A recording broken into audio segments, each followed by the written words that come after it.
Quand les chefs d'État ont pris une décision retirant de l'ordre du jour de l'OUA des documents, un conseil de ministres peut-il avoir plus de pouvoir que les chefs d'État? Un secrétaire général administratif peut-il avoir plus de compétences que le sommet des chefs d'État? La Guinée a pendu, a exécuté des gens, laissant croire aux travailleurs français, aux paysans, que nous avons ramassé des gens dans les rues qui, par opinion politique exprimée, soit par la presse, soit par la parole, étaient victimes de poursuites judiciaires et de condamnations. Non. Nous avons été agressés. Le Conseil de sécurité a tenu une session spéciale et a reconnu le fait. Il a invité les puissances agressives à payer à la Guinée les dommages-intérêts. J'ai répondu non, je n'en veux pas. Si elles ont conscience d'avoir commis un crime, je les invite à libérer mes frères des colonies portugaises. Telle a été ma déclaration. Le 2 octobre 1958 marque une date historique. La Guinée devient le premier territoire colonial français d'Afrique subsaharienne à proclamer son indépendance, défiant ainsi son ancien maître colonial. À la tête de ce mouvement audacieux se trouve Ahmed Sékou Touré, une figure charismatique et radicale de l'histoire postcoloniale africaine. Sékou Touré, moteur de cette rébellion contre l'ancienne puissance coloniale, a conduit son pays vers l'autonomie avec une détermination inébranlable. Cependant, l'indépendance de la Guinée n'a pas été sans défi. Face à l'hostilité de l'administration coloniale française qui a délibérément détruit les infrastructures et les acquis du régime colonial en partant, le jeune État a dû faire face à une véritable guerre économique et diplomatique destinée à le déstabiliser. Visionnaire pour certains, dictateur pour d'autres, le parcours de Sékou Touré est jalonné d'actions audacieuses et de décisions controversées. Son héritage est complexe, à la fois source de fierté et de débat. Plongeons ensemble dans cette ère tumultueuse, explorant les multiples facettes de Sékou Ahmed Touré de la Guinée. Chaque décision qu'il a prise résonne encore aujourd'hui, non seulement dans l'histoire de la Guinée, mais aussi dans celle de l'Afrique contemporaine. Préparez-vous à découvrir l'homme derrière le leader et l'impact durable de son règne sur la destinée de son pays et de son continent.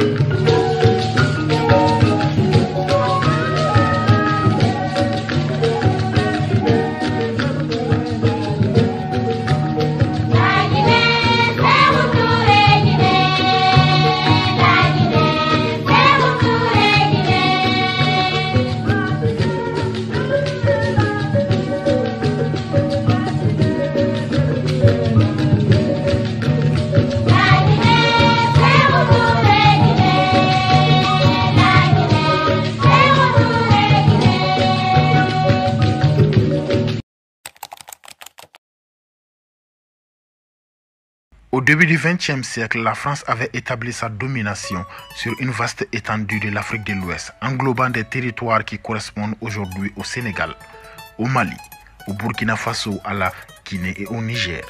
Cependant, à la fin de la Seconde Guerre mondiale, les aspirations de l'indépendance des peuples colonisés se furent de plus en plus pressantes. Les populations locales, lassées du joug colonial, commencèrent à exprimer leur mécontentement de manière croissante. Lorsque le général Charles de Gaulle prit les rênes de la France en 1958, il comprit que l'époque coloniale touchait à sa fin.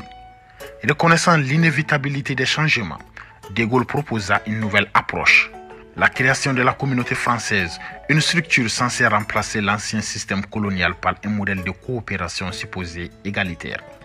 Pourtant, la constitution de la communauté française, tout en offrant une apparence de souveraineté aux États africains, maintenait en réalité la prédominance de la France. Cette nouvelle organisation limitait l'autonomie des anciennes colonies, les intégrant dans une alliance où la France conservait une influence prépondérante. Ce passage de l'empire colonial à la communauté française marqua une transition délicate, mêlant aspiration à l'indépendance et tentative de maintien de l'influence française en Afrique. L'administration de Charles de Gaulle a formulé une proposition audacieuse, Chaque territoire colonial français souhaitant obtenir son indépendance pouvait le faire immédiatement, sans opposition de la part de la France. De Gaulle a garanti que Paris ne s'y opposerait pas. Cependant, il a précisé que pour les pays optant pour une indépendance immédiate, le soutien futur de la France serait conditionné à leur degré de coopération avec l'ancienne puissance coloniale. En théorie, De Gaulle ne s'attendait à aucune résistance significative lors du référendum pour l'adoption de la communauté française. Il pensait que les territoires coloniaux accepteraient cette transition sans heurte. Toutefois, une surprise l'attendait. La Guinée, sous la direction d'Ahmed Sékou Touré, s'opposa fermement. Lors du référendum de 1958, Sékou Touré et son mouvement de résistance défièrent les attentes de De Gaulle en votant massivement pour l'indépendance totale. Ce vote marqua un tournant décisif dans l'histoire de la décolonisation en Afrique de l'Ouest. La Guinée devint ainsi le premier territoire à rejeter l'intégration dans la communauté française, choisissant la voie de l'autonomie complète. Ahmed Sékou Touré, surnommé Sili ou l'éléphant, est né en 1922 en Guinée. Dès l'âge de 14 ans, il manifesta un esprit d'activisme politique en menant une révolte étudiante contre une école technique française à Conakry, la capitale guinéenne. Cet acte de défiance lui valut d'être renvoyé de l'école. Alors qu'il travaillait encore comme jeune employé dans l'administration coloniale française, Sékou Touré poursuivit son engagement en devenant militant syndical dès les années 1940. En 1941, il accepta une mission administrative dans le service postal, où son intérêt pour le mouvement ouvrier ne fit que s'intensifier. Ce poste au sein des postes françaises lui permit de s'immerger dans les luttes syndicales et de renforcer ses convictions politiques. Durant cette période, Sékou Touré développa une vision claire de l'indépendance et des droits des travailleurs, vision qui allait façonner son rôle futur en tant que leader politique. Son ascension en tant que syndicaliste influent et défenseur des droits des travailleurs fit de lui une figure centrale de la lutte anticoloniale en Guinée. Sékou Touré établit des liens étroits avec les dirigeants syndicaux de haut niveau et organisa une grève réussie de 76 jours en Afrique de l'Ouest sous contrôle français. En 1945, il devint secrétaire général du syndicat des travailleurs des postes et télécommunications et contribua à la fondation de la Fédération syndicale des travailleurs de Guinée, affiliée à la Fédération mondiale des syndicats. Il gravit les échelons pour devenir vice-président de cette organisation. Grâce à ses talents d'orateur et son charisme, Sékou Touré fut élu en 1951 à l'Assemblée nationale française en tant que représentant de la Guinée. Cette élection marqua une étape importante dans sa carrière, confirmant son influence croissante et son engagement envers les droits des travailleurs et l'indépendance de son pays. Partant de ses bases syndicales, Sékou Touré parvint à construire un puissant mouvement de masse avec son parti politique, le Parti démocratique de Guinée, PDG. Lors des élections de 1957 en Guinée, son parti remporta une victoire écrasante en obtenant 56 sièges sur 60 possibles. À seulement 35 ans, Sékou Touré devint le premier ministre de la Guinée. En tant qu'ami et collaborateur de Kwame Nkrumah du Ghana, Sékou Touré était fortement attiré par les idées d'unité panafricaine, bien plus que par la proposition de la communauté française. Son engagement en faveur du panafricanisme le conduisit à exprimer rapidement son aversion pour le plan de la communauté française. C'est dans ce contexte qu'il fit campagne contre ce plan et remporta une victoire décisive. Lorsque Charles de Gaulle est arrivé dans la capitale de la Guinée-Conakry, le 25 août 1959, à la fin d'une tournée africaine pour faire campagne pour un an de vote pour la nouvelle communauté française, il a été accueilli par des foules bordant les rues depuis l'aéroport criant des slogans d'indépendance. Un moment plus tard, dans son discours dans la foulée, Sékou Touré a attaqué le bilan colonial de la France et exigeant une décolonisation complète avant l'adhésion de la Guinée à la communauté franco-africaine, également connue sous le nom de communauté française. Nous avons quant à nous un premier et indispensable besoin, celui de notre dignité. Or, il n'y a pas de dignité sans liberté. Nous préférons la pauvreté dans la liberté à la richesse dans l'esclavage.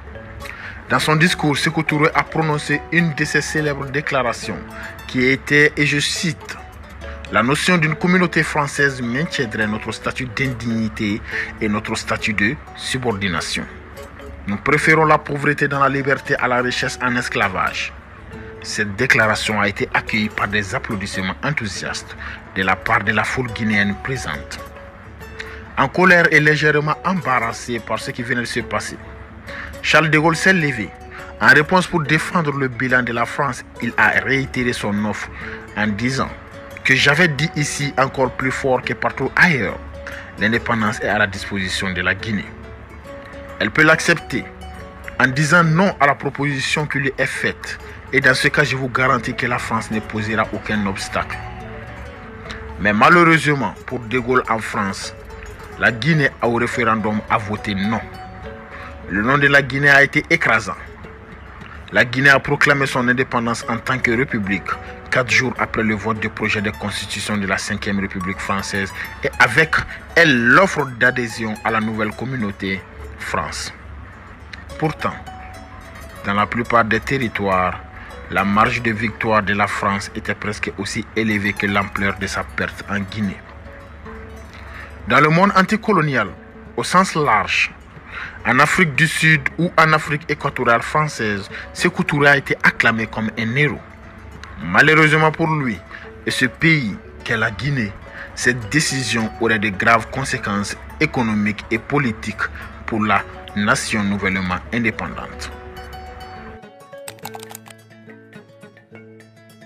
Lorsque Sékou Touré et la Guinée ont décidé en 1956 de sortir de l'empire colonial français et ont opté pour l'indépendance du pays, Paris était tellement en colère que sa réaction a été rapide et vindicative. Toute l'aide française a pris fin. Les fonctionnaires et les unités de l'armée française, y compris les médecins de l'armée en grande partie chargés de fournir des services de santé à la population civile en Guinée, ont été immédiatement retirés. Un exode massif. 3000 administrateurs français, enseignants, ingénieurs, techniciens et hommes d'affaires ont quitté le pays.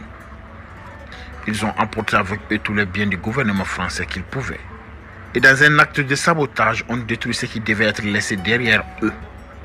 Les dossiers du gouvernement ont été incendiés. Les bureaux ont été dépouillés de leurs meubles et de leurs téléphones et même leurs ampoules électriques. Et ce n'était pas tout. Les médecins de l'armée ont emporté les fournitures médicales. Lorsque Sékou Touré a aménagé dans la maison de l'ancien gouverneur, il a constaté que les meubles et les tableaux avaient été enlevés. Le but de ces actes était d'envoyer un message clair à toutes les autres colonies que les conséquences du rejet de la France seraient très lourdes. Mais la Guinée n'avait pas fini avec la France. Le pays a abandonné le franc CFA comme monnaie officielle, optant pour une Guinée et un franc national en 1959. Comme représailles, les Français ont eu recours à la contrefaçon franc guinéen pour déstabiliser l'économie guinéenne. Il est allégué que les forces spéciales françaises ont imprimé les contrefaçons qui ont été distribuées à travers le pays. Toute cette opération a laissé l'économie guinéenne dans un mauvais état. L'idée était d'exercer autant de pression sur l'économie du pays et l'obliger à fumer et destituer Sékou Touré. Lentement, la peur s'est propagée à travers l'élite africaine et personne, après les événements de la Guinée, n'a jamais trouvé le courage de suivre l'exemple de Sékou Touré. Même si les autres colonies sont allées et ont obtenu leur indépendance en 1960, elles étaient toutes toujours fidèles à la France. Brutalement coupé du soutien économique français et de l'aide des États-Unis, Ahmed Sékou Touré s'est tourné vers l'aide extérieure pour remplacer ce que la France avait fourni. Il a recouru à son ami et allié Kwame Nkrumah du Ghana. Les deux dirigeants partageaient les idéaux du panafricanisme, une doctrine qui mettait l'accent sur l'unité de toutes les nations africaines, au-delà des intérêts propres de chaque nation. Le Ghana a rapidement prêté à la Guinée quelques 28 millions de dollars. Sékou Touré s'est également tourné vers l'Union soviétique de l'époque pour obtenir de l'aide.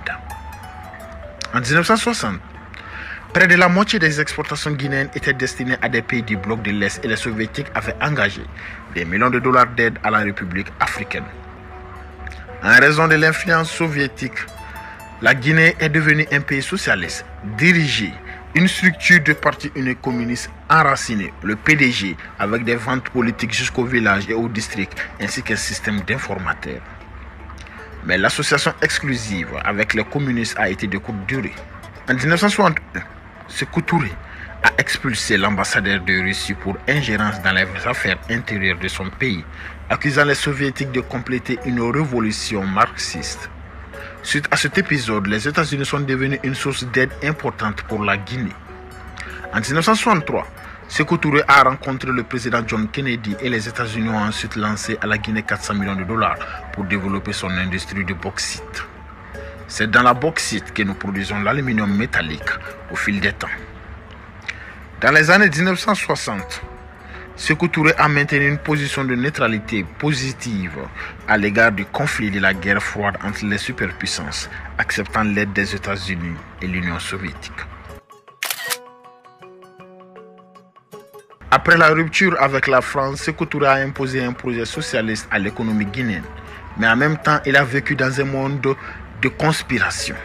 En effet, il commença à parler de complot et purge à partir de 1960, seulement 2 ans après que la Guinée soit devenue indépendante.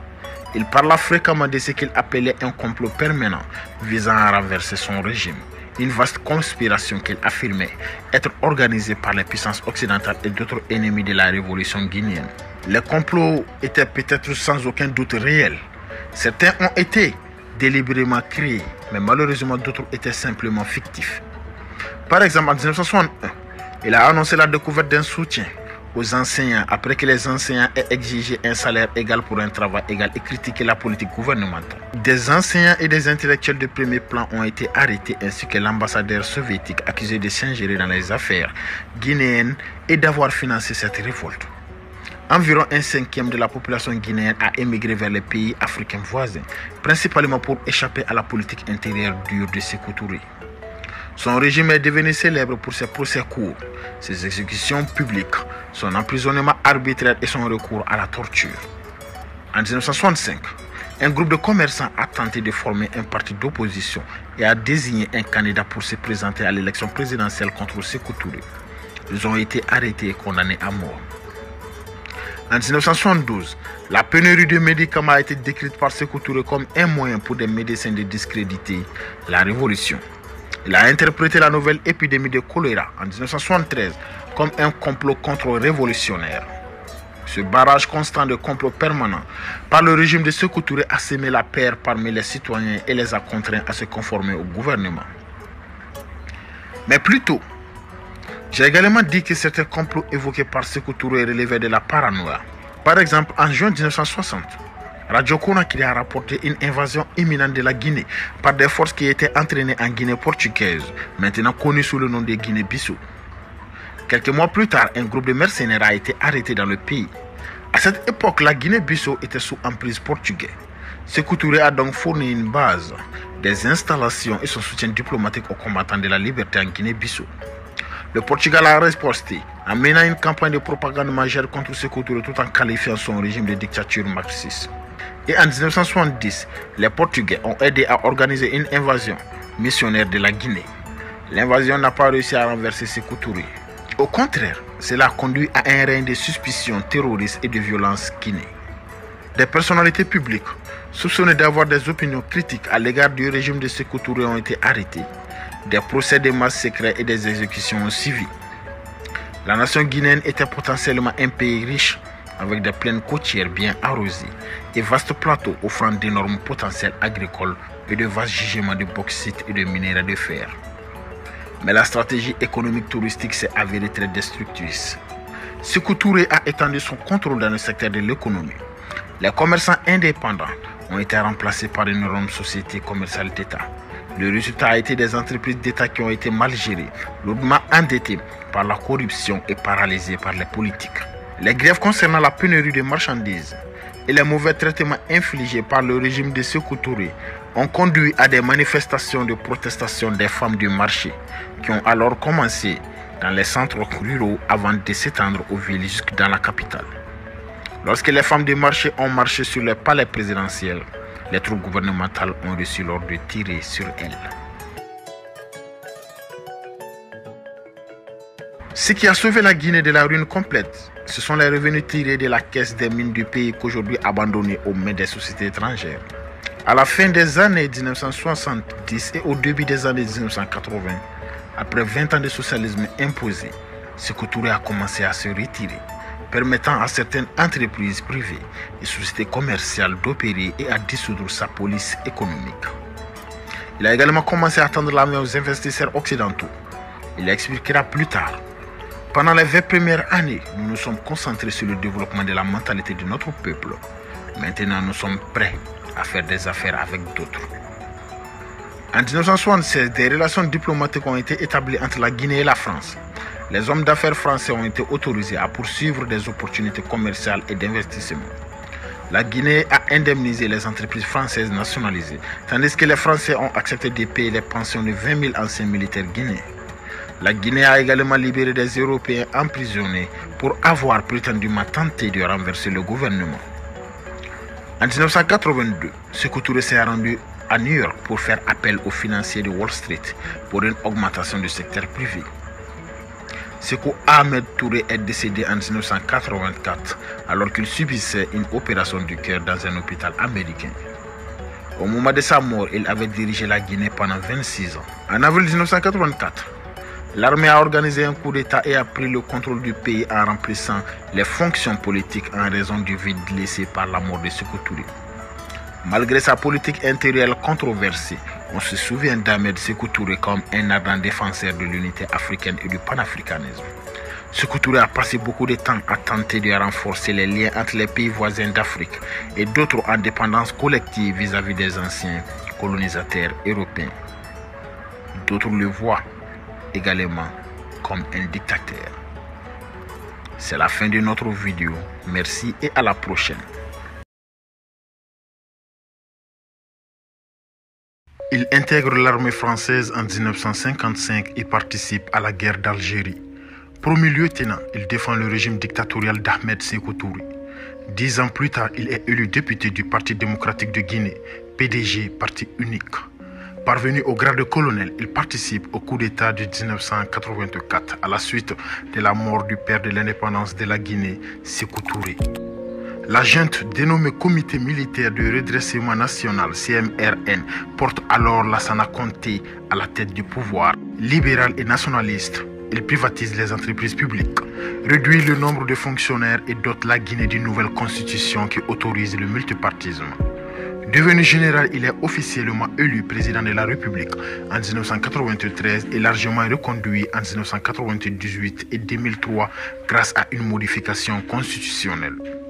Malgré les restrictions des libertés et les menaces, l'opposition critique ouvertement ces scrutins qu'elle estime truqués et qu'elle boycotte par la suite. À la fin de sa présidence, alors que la situation économique et sociale continue de se dégrader, Lassana Conté doit affronter plusieurs révoltes qui sont réprimées et font plusieurs morts, ce qui le contraint à négocier avec les syndicats. Victime de plusieurs tentatives de renversement et d'assassinat, il décède des suites d'une longue maladie.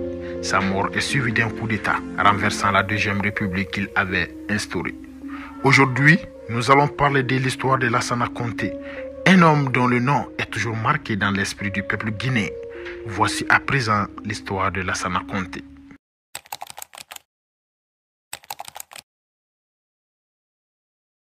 Lassana Conté est né le 30 novembre 1934 à Moussaya Lumbaya, région du Doubreka en Guinée-Conakry. Fils d'agriculteur, Lassana Conté est issu de l'ethnie des Soussous. Les Soussous sont une population d'Afrique de l'Ouest, vivant principalement en Guinée, également au nord-ouest de la Sierra Leone et en Guinée-Bissau. Ils sont originaires du Mandé, espace compris aujourd'hui entre le sud du Mali et l'est de la Guinée. Bref, Lassana Conté entre à l'école des enfants de troupes de Bégerville, Côte d'Ivoire en 1950, puis à celle de Saint-Louis, Sénégal. Il effectue ensuite ses classes au peloton à Caille au Mali. À présent, nous sommes en 1955. La guerre d'Algérie bat son plein. En tant que guerre d'indépendance et de décolonisation, elle oppose des nationalistes algériens, principalement réunis sous la bannière du Front de Libéral National FLN à la France. Elle est à la fois un double conflit, militaire et diplomatique, et une double guerre civile entre les communautés d'une part et à l'intérieur des communautés d'autre part. La même année, en 1955, Lassana Conté entre dans l'armée française.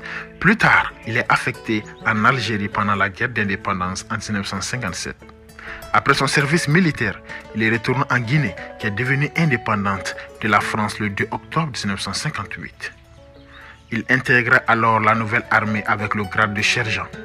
Transféré au 2e bataillon d'artillerie, il est promu lieutenant en 1965. Le 22 novembre 1970, lorsqu'un groupe d'exilés guinéens envahit le pays à partir de la Guinée portugaise dans le but de renverser le gouvernement du président Ahmed Sékou Touré, il participe à des opérations visant à défendre la capitale. Après que les forces pro-gouvernementales parviennent à stopper l'invasion, Lassana Conté est promu le 27 février 1971 au grade de capitaine pour service rendu à la nation et jouit de la réputation de militaire courageux. En 1973, il est nommé commandant de la région militaire de Bouké, nord-ouest de la Guinée, afin d'aider le Parti africain pour l'indépendance de la Guinée du Cap-Vert, PAIGC, mouvement de guérilla indépendantistes dans le pays voisin, la Guinée portugaise. Il s'agit d'un parti politique fondé en 1956 par des militants indépendantistes autour d'Amilcar Cabral dans le but de réaliser l'indépendance du Cap-Vert et de la Guinée portugaise, alors sous domination coloniale. Chef d'état-major adjoint de l'armée de terre à partir de 1975, puis chef de la délégation guinéenne au cours des négociations censées régler un différend frontalier avec la Guinée-Bissau. En 1977, il est élu à l'Assemblée nationale en 1980 sur la liste unique du Parti démocratique de Guinée, PDG. 2 ans plus tard, élu membre du comité central du PDG, il est promu colonel.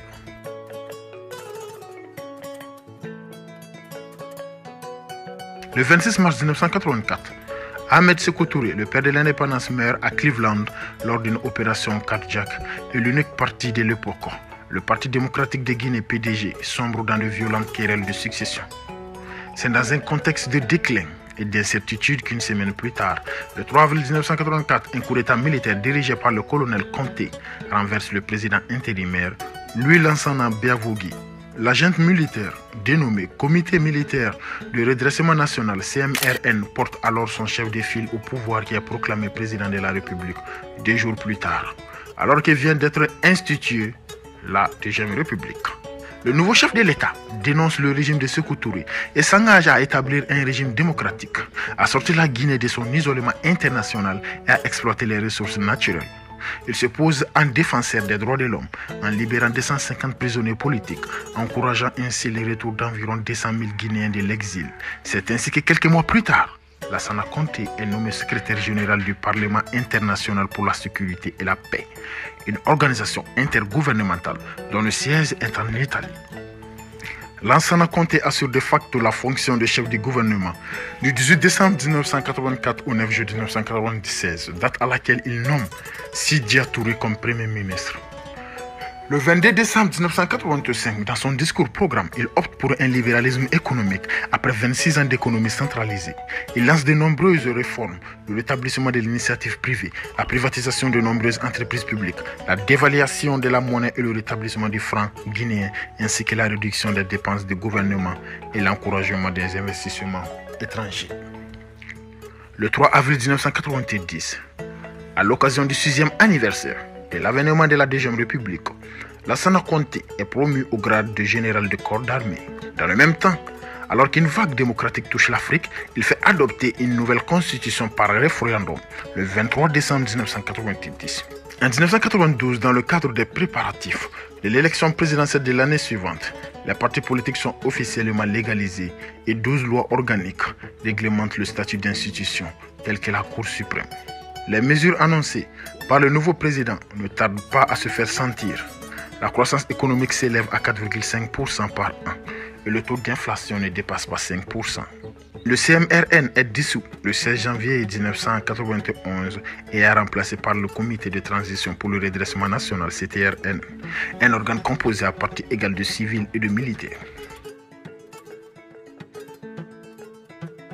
Lors de l'élection présidentielle de 1993, Lansana Conté, candidat du Parti de l'Unité et du Progrès, est opposé à 8 candidats dont Alpha Condé, RPG. Le président sortant l'emporte dès le premier tour de scrutin avec 51,7% des suffrages. Cette élection est vivement contestée par les partis d'opposition à la suite de la décision de la Cour suprême d'annuler les résultats de 2 préfectures où Condé avait obtenu plus de 90% des voix. Dès lors, le régime en place prend un visage plus radical. En décembre 2003, il est réélu avec 95,63% des suffrages face à un seul adversaire, les autres opposants préférant ne pas participer à un scrutin qu'ils estiment joué d'avance. Le 19 janvier 2005, des coups de feu auraient été tirés sur son cortège de voitures alors qu'il se rendait à Conakry dans ce qui était apparemment une tentative d'assassinat ratée. Un garde-corps aurait été blessé. Conté idem prononce alors une allocution pour dire qu'il avait survécu parce que Dieu n'avait pas encore décidé qu'il était temps pour lui de mourir et évoque des menaces de la part de ceux qui souhaitent pas voir le développement de la Guinée ou de ceux qui obéissent aux ordres qui leur sont donnés de l'étranger. Au milieu de l'année 2006, alors que le prix du riz et du carburant est au plus haut, les nombreuses grèves générales et leur sanglante répression affaiblissent le président guinéen. En août, Human Rights Watch rend public un rapport de 30 pages qui condamne les violations des droits humains en Guinée en mettant en évidence le vide politique résultant de la maladie du président en cours et exprimant sa préoccupation quant à l'avenir. Mais en octobre 2006, le général Conté annonce qu'il compte demeurer président jusqu'à la fin de son 3e mandat. En 2010, tout en précisant qu'il aime son pays et qu'il le protège contre ses ennemis, il déclare également qu'il est à la recherche d'un successeur comme lui, qui a de l'envergure, patriote, pour diriger la Guinée. Malgré une nouvelle grève générale commencée le 10 janvier 2007, Lansana Conté s'accroche au pouvoir. Une semaine après, il annonce le limogeage de Fodé Bangoura, ministre d'État aux affaires présidentielles et numéro 2 du régime. Quelques jours plus tard, alors que plusieurs centaines de milliers de citoyens continuent à manifester et que 59 personnes sont mortes de la répression des forces de l'ordre, le général Conté accepte de nommer un premier ministre de consensus. Il cède aux demandes des centrales syndicales à l'origine de la grève le 26 janvier et annonce qu'il transférera toutes ses prérogatives de chef de gouvernement au futur premier ministre, dont il ne révèle pas le nom immédiatement. Le 9 février, il choisit finalement de nommer Eugène Camara, un de ses proches. Mécontent de ce choix, les syndicats et la société civile s'embrasent. Le président cède à la pression et le 26 février, il nomme Lansana Kouyaté au poste de premier ministre. Le bilan humain de ce soulèvement est terrible. Au moins des centaines de personnes sont tuées et plus de 1000 blessés. En mai et juin 2008, des soldats menacent la stabilité du pays en réclamant le paiement des arriérés de leurs soldes, fragilisant encore un peu plus le régime en place. Cette fois-ci, le bilan s'élève à au moins 3 morts et à des dizaines de blessés.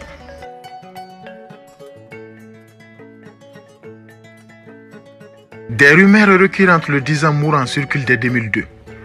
Au mois de décembre de cette même année, des médecins marocains lui diagnostiquent une leucémie et une forme aiguë de diabète et lui annoncent qu'il lui reste moins de 6 mois à vivre.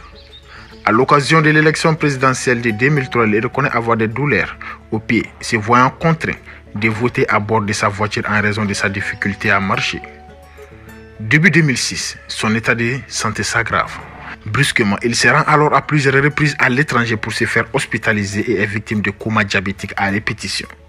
Grand fumeur, Lansana Conté souffre également de problèmes cardiaques et régulièrement absent des réunions internationales, ne quitte plus le territoire national lors des dernières années de sa vie et ne peut pas assister aux cérémonies du 50e anniversaire de l'indépendance de la Guinée, le 2 octobre 2008. Il ne vit plus dans la capitale, mais dans un petit village où il cultive des champs de riz. Durant cette période, ce sont ses proches conseillers, régulièrement renouvelés, qui assurent véritablement le pouvoir. Le 23 décembre 2008, Aboubacar Sompare, président de l'Assemblée nationale, annonce à la télévision que le président de la République est mort la veille, des suites d'une longue maladie sans préciser la cause exacte de sa mort. Un deuil de 40 jours est alors décrété par le Premier ministre. Quelques heures après sa mort, un groupe d'officiers se présentant sous le nom de Conseil national pour la démocratie et le développement, CNDD, annonce à la radio, par le biais de son porte-parole Moussa Dadis Camara, la dissolution du gouvernement et de la constitution du pays, ce qui inaugure un coup d'État. Le 24 décembre 2008, Moussa Dadis Camara s'autoproclame président de la République. Les funérailles de Lansana Conté, qualifiées de grandioses par la presse, se déroulent le 26 décembre 2008 à Conakry et rassemblent plus de 30 000 personnes, dont plusieurs chefs d'État africains. C'est la fin de notre vidéo. Merci et à la prochaine.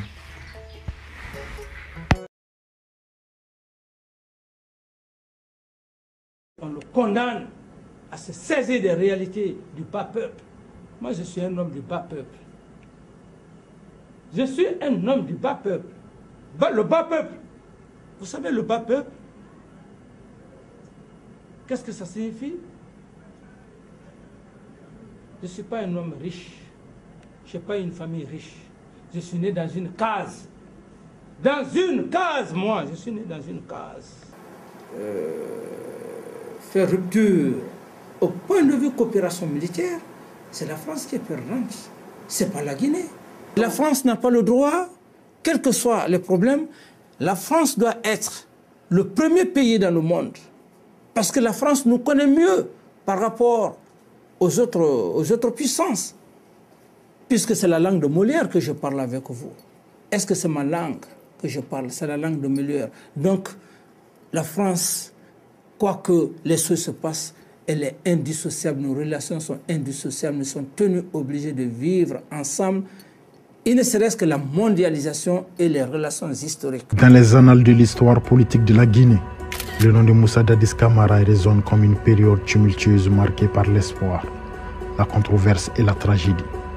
Moussa Dadis Camara a émergé sur la scène nationale comme un officier de l'armée, avec un rêve de changement et de réformes pour son pays. En décembre 2008, suite à un coup d'État qui renversa le président Lassana Conté, Moussa Dadis Camara prit les rênes du pouvoir, proclamant un engagement ferme envers la démocratie et la lutte contre la corruption endémique qui rongeait le tissu socio-économique de la Guinée.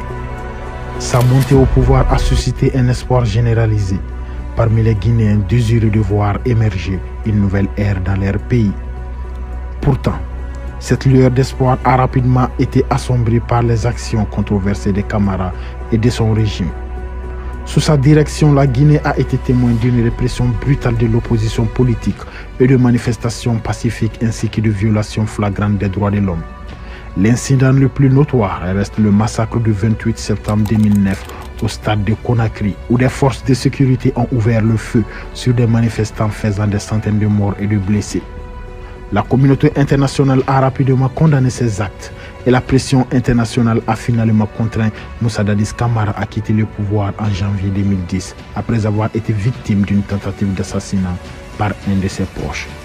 Cet événement tragique a marqué la fin de son règne controversé, mais son impact sur la Guinée et sa population perdure jusqu'à ce jour.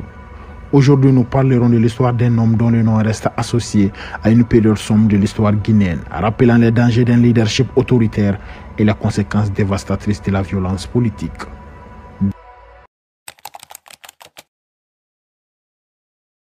Moussa Dadis Camara, né le 29 décembre 1964 à Koulé, dans la préfecture des Erekore en Guinée forestière, incarne le parcours d'un homme qui, par son engagement et ses aspirations, a laissé une empreinte indélébile sur l'histoire politique de la Guinée. Son éducation, débutée dans sa région natale, l'a conduit à poursuivre ses études primaires et secondaires à Erekore, où il a été initié au rudiment du savoir avant de couronner ses efforts par l'obtention d'un baccalauréat en sciences mathématiques au prestigieux lycée Samori Touré. Pourtant, l'appel du devoir et le désir ardent de servir sa patrie ont conduit Moussa Dadis Camara sur une voie différente. Inspiré par le modèle de leadership du président du Burkina Faso, Blaise Compaoré, Camara a décidé de rejoindre les rangs de l'armée guinéenne en 1990. Son engagement pour son pays l'a ensuite mené à suivre une formation militaire à la base de Kindia, située à 137 km de la capitale guinéenne, où il a été initié aux disciplines militaires et a forgé ses compétences en tant que soldat. Ainsi, dès ses premières années, Moussa Dadis Camara a tracé les contours d'une trajectoire qui allait le propulser sur la scène politique guinéenne, où son nom résonnerait comme un symbole de pouvoir, de controverse et de tragédie. Le 23 décembre 2008, le président de l'Assemblée nationale, Aboubacar Somparé, annonce la mort du président de la République, Lassana Conté, des suites d'une longue maladie survenue la veille. Il demande au président de la Cour suprême, Lamine Sidimé, de constater la vacance du pouvoir afin de pouvoir assurer l'intérim comme le prévoit la Constitution. Quelques heures après l'annonce de la mort de Lassana Conté, deuxième président de la République de Guinée, le capitaine Camara, jusqu'alors inconnu du grand public, apparaît à la radio-télévision guinéenne pour annoncer la suspension de la Constitution et de toutes les institutions républicaines, ainsi que la dissolution du gouvernement. Il prononce un discours à caractère social, Dénonçant le désespoir profond du peuple de Guinée, la complicité des dignitaires du pouvoir dans le pillage des ressources du pays et leur incapacité à fournir à la population les services de base. Le 23 décembre 2008, il devient porte-parole du Conseil national pour la démocratie et le développement, CNDD. Le lendemain, il est désigné chef de la junte, puis il s'autoproclame président de la République de Guinée intérimaire. Il promet des élections libres, crédibles et transparentes. Le 30 décembre 2008, comme promis à la prise du pouvoir, il nomme le banquier Cabinet Komara à la fonction de Premier ministre. À la suite de la rencontre entre le CNDD et le secrétaire d'État français à la coopération, Alain Joindé, le 4 janvier 2009, le capitaine Moussa Dadis Camara réitère l'engagement de la junte à organiser des élections libres et transparentes, auxquelles ni les membres du CNDD ni les membres du futur gouvernement de transition ne seront candidats. Cependant, en avril 2009, Dadis Camara menace de se présenter à la présidentielle de décembre 2009 si les chefs d'opinion ne cessent de s'acharner contre le CNDD. Afin d'attirer les investisseurs, le président guinéen cherche à rassurer les opérateurs économiques. Ainsi, les interpellations se multiplient à Conakry, impliquant des protégés de l'ancien régime autoritaire tel qu'Ousmane Conté, le fils aîné de l'ex-président. Saturnin Bangoura, le beau-frère du général Lassana Conté, ou encore Lansana Kamara, fils du général Kelfala Kamara, ancien chef d'état-major général des forces armées guinéennes. Ces multiples arrestations de hauts fonctionnaires ou d'officiers supérieurs valent à Dadis Camara l'estime de son peuple, voyant en cela la volonté de rompre avec la culture de l'impunité cultivée depuis longtemps et la corruption généralisée. La lutte contre les narcotrafiquants sera médiatisée avec des procès télévisés, plus tard appelé Dadis Show, contribuant à la propagande du CNDD. À son arrivée au pouvoir, la Guinée, selon les populations, était considérée comme l'une des plus grandes plaques tournantes de la drogue de la sous-région ouest africaine.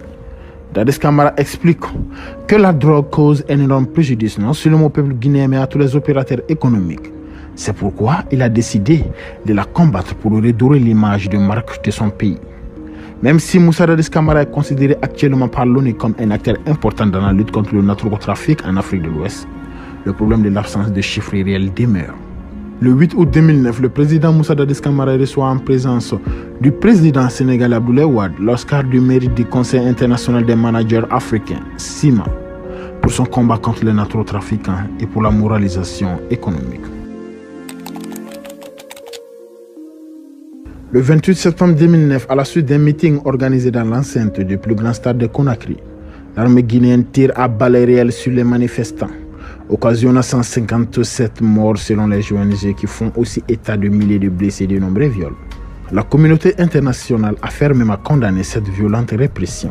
Et le président Camara explique cet événement par l'indiscipline de ses forces armées et déplore le décès de ceux qui l'ont amené au pouvoir.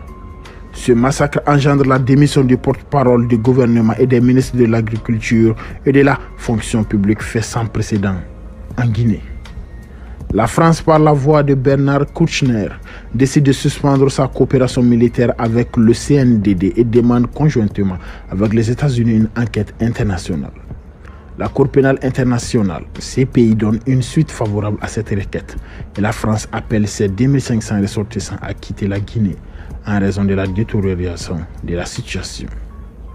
L'International Crisis Group met de son côté en garde contre une guerre civile qui pourrait déstabiliser l'Afrique de l'Ouest s'il n'est pas mis rapidement fin au régime militaire. Devant les pressions internationales, Moussa Dadis Camara affirme le 17 octobre 2009 n'avoir peur de rien. À la suite du massacre du 28 septembre, des dissensions apparaissent au sein du CNDD.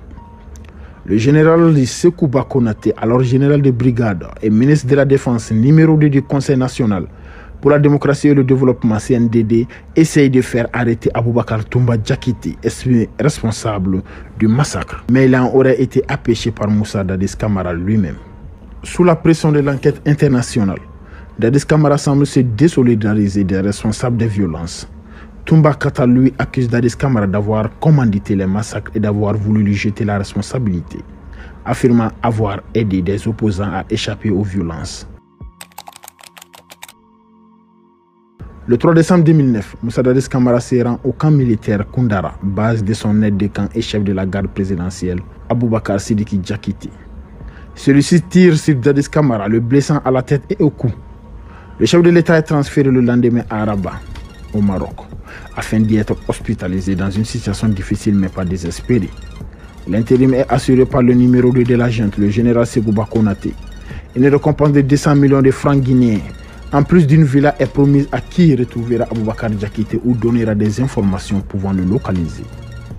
Le 12 janvier 2010, à la surprise générale, Moussa Dadis Camara quitte le Maroc, où il était hospitalisé depuis le 4 décembre pour Ouagadougou, Burkina Faso.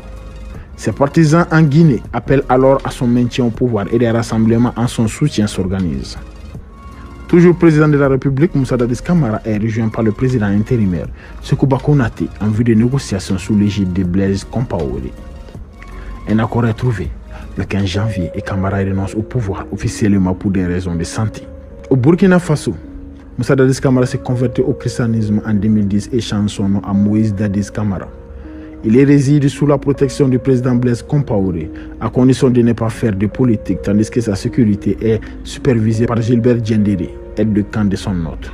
Moussa Dadis Camara annonce son intention de se présenter à l'élection présidentielle guinéenne du 11 octobre 2015. Du coup, la justice guinéenne s'active pour juger son rôle dans le massacre du 28 septembre 2009 et discréditer sa candidature à la présidentielle. Il inculpe le 8 juillet 2015 des chefs d'accusation suivants: complicité d'assassinat, séquestration, viol, coups et blessures.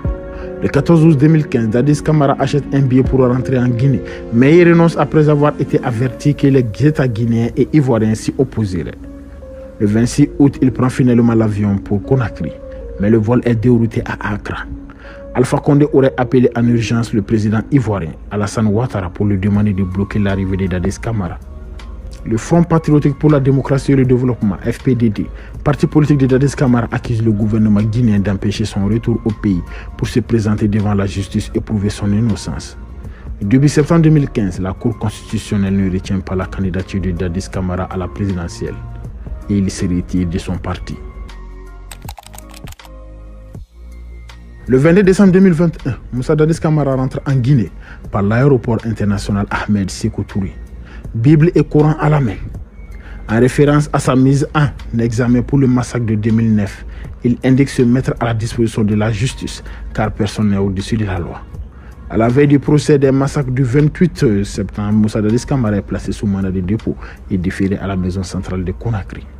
Moussa Dadis Camara se présente face au tribunal pour se défendre et évoque d'emblée un complot contre lui, niant sa responsabilité dans les massacres du stade de Conakry datant du 28 septembre 2009. Il en profite aussi pour charger encore Toumba Diakité qu'il estime être à l'origine des massacres. Le 4 novembre 2023, à l'aube, il s'évade de la plus grande prison de Conakry grâce à un commando armé qui libère également 3 autres anciens responsables du gouvernement. L'attaque cause 9 morts dans le processus, 4 membres des forces de sécurité, 3 assaillants de civils. Dadis Camara et 2 autres détenus sont recapturés le jour même. Jusqu'à présent, il demeure en prison en attendant son procès final. C'est la fin de notre vidéo et merci. À la prochaine. Opposant historique des premiers présidents guinéens Ahmed Sékou Touré et Lassana Conté, il incarne la résilience et la lutte pour la démocratie en Guinée. Fondateur du mouvement national démocratique qui deviendra successivement Unité, Justice, Patrie, UJP. Le rassemblement des patriotes guinéens, puis le rassemblement du peuple de Guinée arc-en-ciel. Il a navigué à travers les turbulences politiques avec une détermination inébranlable. Malgré des échecs électoraux en 1993 et 1998, il persévère et remporte l'élection présidentielle de 2010 avec 52,5% des voix au second tour face à Cellou Dalein Diallo de l'Union des forces démocratiques de Guinée, UFDG. C'était l'homme nouveau qu'on aimait surnommer à Conakry, l'homme aux mains propres, une allusion faite à son refus de travailler avec Sékou Touré et Lassana Conté. 2 présidents, 2 régimes qu'il a combattus politiquement pendant 40 ans. Très vite, les doutes qui ont entouré son élection ont été enterrés. Carte blanche lui a été donnée car son parcours politique, son militantisme et les valeurs qu'il a défendues étaient en harmonie avec les attentes de la population.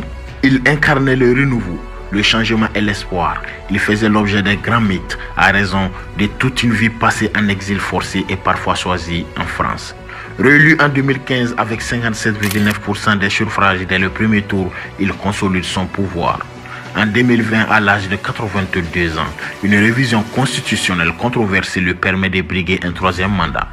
Il est réélu avec 59,5% des voix dès le premier tour, un résultat qui soulève des questions et des tensions. Cependant, en 2021, accusé de dérives autoritaires et confronté à des allégations de dictature, il est arrêté et destitué par Mamadi Doumbouya lors d'un coup d'État. Cet événement marque un tournant dramatique dans l'histoire politique de la Guinée. Voici à présent l'histoire de Alpha Condé.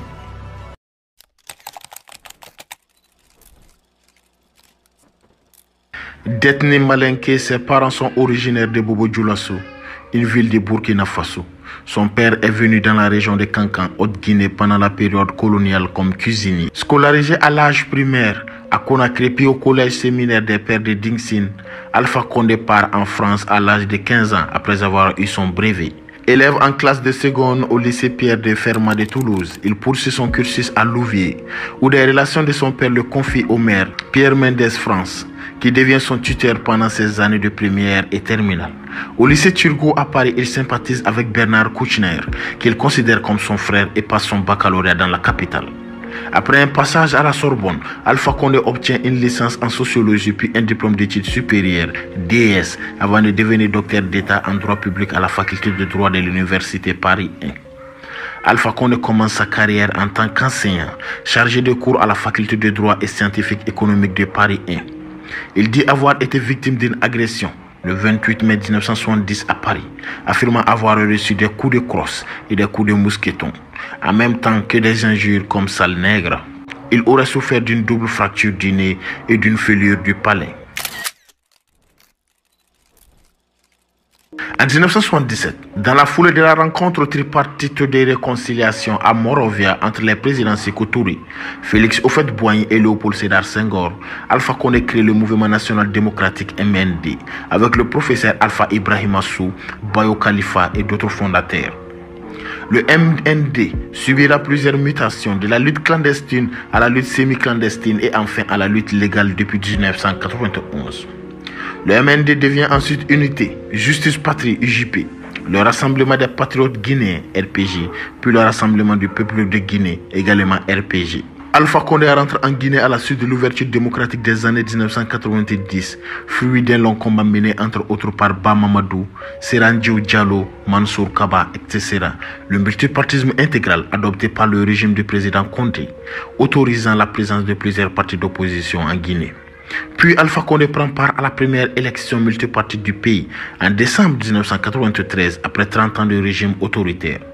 Lors du scrutin, Condé est un des challengers de Lassana Conté, président depuis le coup d'État de 1984.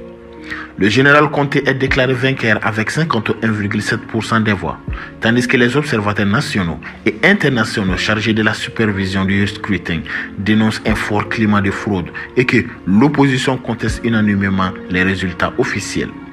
Les partisans de Condé s'insurgent, particulièrement contre l'annulation par la Cour suprême de la totalité des résultats pour les préfectures de Kankan et Sigiri, où Alpha Condé était vraisemblablement fortement majoritaire. Condé demande à ses militants de ne pas prendre le risque d'entraîner une guerre civile et de concentrer leurs efforts sur le scrutin suivant. À l'élection présidentielle de décembre 1998, Alpha Condé se présente de nouveau, mais est arrêté et emprisonné à la suite d'une tentative d'évasion avant la fin du scrutin. Les résultats officiels publiés par le gouvernement déclarent Lassana Conté vainqueur du premier tour avec 56,1%, suivi de Mamadou Boimba avec 24,6%. Le 16 décembre, 2 jours après le scrutin, nombreux dirigeants de l'opposition sont arrêtés pour préparation présumée d'une rébellion contre la dictature en place. Les mois suivants, des exactions sont commises par des forces militaires sur les sympathisants de l'opposition. Alpha Condé est maintenu en prison pendant plus de 20 mois avant que le gouvernement ne constitue une cour spéciale pour le juger. Cette incarcération sans procès soulève un fort mouvement de protestation internationale. Amnesty International dénonce une violation des droits de l'homme et le Conseil de l'Union interparlementaire, une violation de l'immunité parlementaire dont Alpha Condé bénéficie en tant que député guinéen. De nombreuses voix s'élèvent tout au long de son emprisonnement pour demander sa libération immédiate, parmi lesquelles celle d'Albert Bourget, qui organise un important mouvement de soutien envers Alpha Condé, appelé le Comité de Libération, ou de Tikenja Fakoly, auteur de Libérer Alpha Condé, adressé au général Lassana Conté, que la jeunesse transforme en hymne à la gloire des martyrs et prisonniers politiques africains. Alpha Condé reçoit également le soutien de chefs de diplomatie étrangers, à l'instar de Madeleine Albright, États-Unis, qui se déplace à Conakry même. En France, le président Jacques Chirac s'implique personnellement. Sa mobilisation vient renforcer les multiples requêtes d'autres chefs d'État en demandant officiellement la libération rapide d'Alpha Condé. L'affaire d'Alpha Condé, comme elle est souvent décrite dans la presse, donne lieu à un procès retentissant et marque un tournant politique important pour la Guinée. Le 11 septembre 2000, à l'issue d'un procès commencé le 12 avril précédent devant la Cour de sûreté de l'État guinéen, spécialement constituée à cet effet, il est condamné à 5 ans de réclusion criminelle pour atteinte à l'autorité de l'État et à l'intégrité du territoire national et emploi illégal de la force armée. Son jugement est décrié dans la presse africaine et internationale. Alpha Condé est finalement libéré le 18 mai 2001 après avoir fait l'objet d'une grâce présidentielle 28 mois après son arrestation. À partir de la mort de Lassana Conté et de la prise du pouvoir par la junte militaire de Moussa Dadis Camara en 2008, Alpha Condé appelle au retour d'un pouvoir civil et à la tenue d'élections transparentes. Il le fait au sein des forces vives, constituées de l'opposition, des syndicats et des autres acteurs de la société civile. Dans une tribune publiée par le journal Le Monde en janvier 2010, il déclare que les massacres du 28 septembre 2009 au stade de Conakry mettent en évidence la nécessité d'une rupture complète avec le passé. En février 2010, Alpha Condé annonce la candidature de son parti au scrutin présidentiel de juin suivant. Alpha Condé arrive en deuxième position du premier tour avec 18,25% des voix, loin derrière l'ancien premier ministre Cellou Dalein Diallo, 43,60%. Cette deuxième place est contestée par le candidat déclaré troisième par la Commission électorale nationale indépendante CENI, Sidya Touré, 13,03%, qui affirme que la junte militaire au pouvoir, dirigée par Sekouba Konaté, a permis les résultats sous la pression de la coordination mandingue. Le second tour a lieu 4 mois plus tard, au lieu de 2 semaines. Le 15 novembre 2010, Alpha Condé est déclaré vainqueur de l'élection présidentielle par la CENI avec 52,52% des voix face à Cellou Dalein Diallo. La Cour suprême valide l'élection le 3 décembre suivant. Alpha Condé est investi président de la République le 27 décembre 2010 à Conakry, en présence de 13 chefs d'État africains et de délégations gouvernementales d'autres continents. Il promet une ère nouvelle et annonce son intention de devenir le Mandela de la Guinée, en unifiant et développant son pays. 3 jours après son investiture, il nomme l'économiste Mohamed Saïd Fofana au poste de Premier ministre. Le 19 juillet 2011, soit 8 mois après son élection à la présidence, des militaires attaquent sa résidence privée de Conakry, dont une partie est soufflée par une roquette. Alpha Condé s'en sort indemne, mais un membre de la garde présidentielle est tué. Il accuse des personnalités des pays voisins, Sénégal et Gambie, d'être derrière l'événement, ce que ceux-ci démentent. Entre-temps, le pays connaît une croissance annuelle relativement importante, 4% en moyenne, malgré une stagnation du PIB en 2015. Dans le même temps, le chômage reste stable à 4,5% et l'inflation passe de quelques 20% à 10%. Par ailleurs, le pays voit sa dette publique passer de 68% à 19% du PIB, tandis que le déficit public qui s'élevait à 14% en 2010 devient un excédent 0,6% en 2017.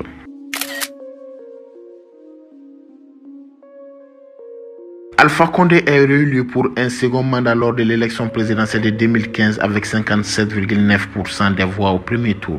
Cellou Dalein Diallo arrive en deuxième position avec 31,4% des suffrages exprimés.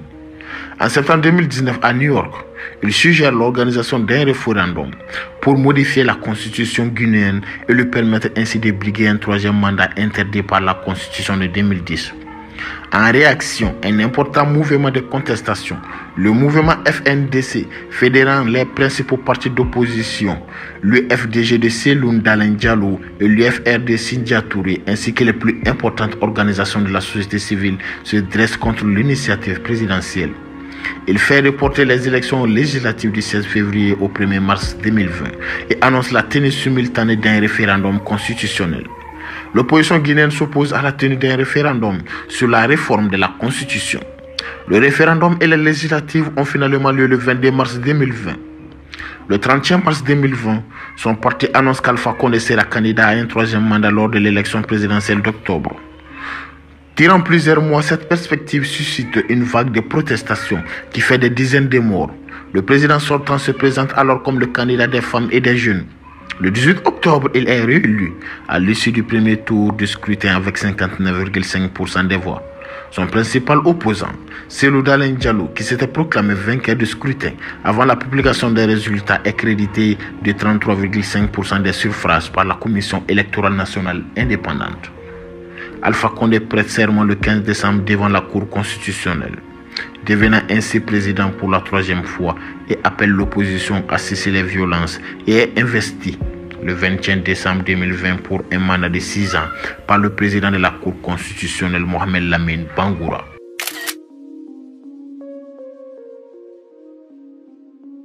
Le colonel Mamadi Doumbia, commandant du groupement des forces spéciales guinéennes GFS, déclare qu'il retient Alpha Condé comme prisonnier. Le colonel annonce la suspension de la Constitution, la dissolution des institutions comme le gouvernement ainsi que la fermeture des frontières. Il est placé en résidence surveillée. Détenu par la junte, le président déchu est bien traité par celle-ci. Refusant de démissionner, il espère être rétabli par la CEDEAO, qui exige de son côté des élections dans les 6 mois. Le 17 septembre 2021, après avoir attendu sa démission, la junte désigne Doumbia président de la République. Celui-ci prête serment comme président de la transition le 1er octobre suivant devant la Cour suprême. C'est la fin de notre vidéo. Merci et à la prochaine.